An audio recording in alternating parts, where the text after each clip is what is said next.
to another video. I am Gold Raven, and this one is going to be showing you how you can beat the Enraged Ryujin challenge.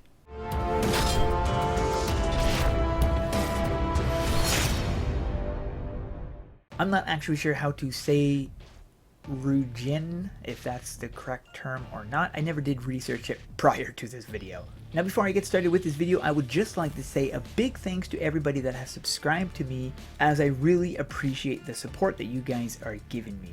If you have not yet subscribed and you feel like it, feel free to do so. And also big thanks to those of you who hit that like button on my videos, because I appreciate that as well. And if you want to stay up to date with my uploads, then you can just ring that notification bell and it will let you know when I upload videos. So let's get started with this. Now, there are several different classes you can use for this challenge, and I did not find this challenge very difficult. Compared to the Tengu challenge, this one is a walk in the park, but this one is a bit tricky for some people, and there are a couple tricks you can use. Now, number one is your classes. Now, honestly, you can pretty much use any class you want. Even the melee classes work in here. If you have Dragon Slayer, you can run this against this boss because it is a dragon.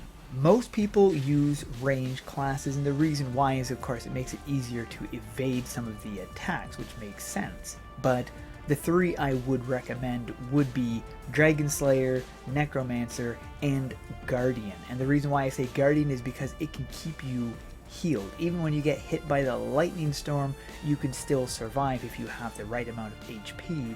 Also, another thing you want to make sure you do is you want to have potions. And last but not least, for your cross skill, if you don't have Holy Bolt, then you can use another one that you feel will do a good job against this dragon.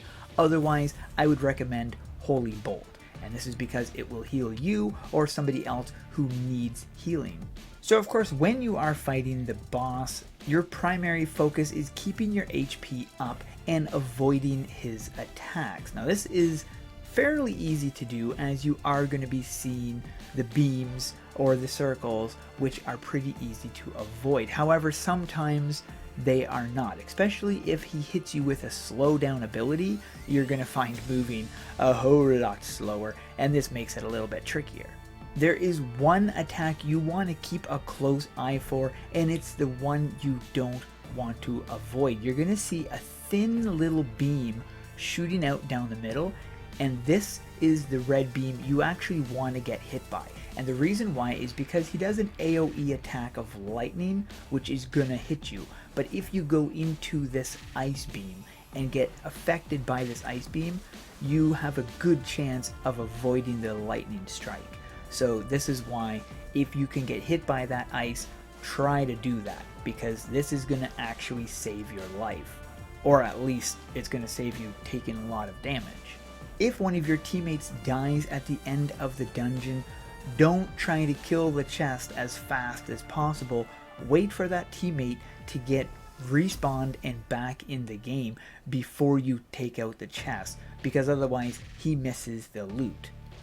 And this is really unfair. Now, luckily, the HP on the chest is a lot, so missing it is pretty rare, but still, if you notice that somebody had just died at the end, don't use your powerful abilities trying to take out this chest as fast as possible.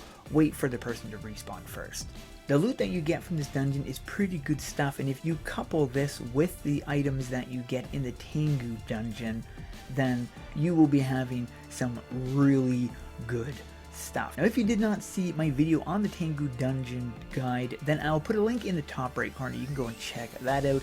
That will be showing you the best way, or well, tips on how to beat that dungeon easily.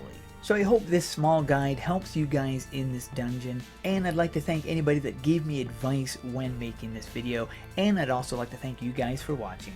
We'll see you in the next one.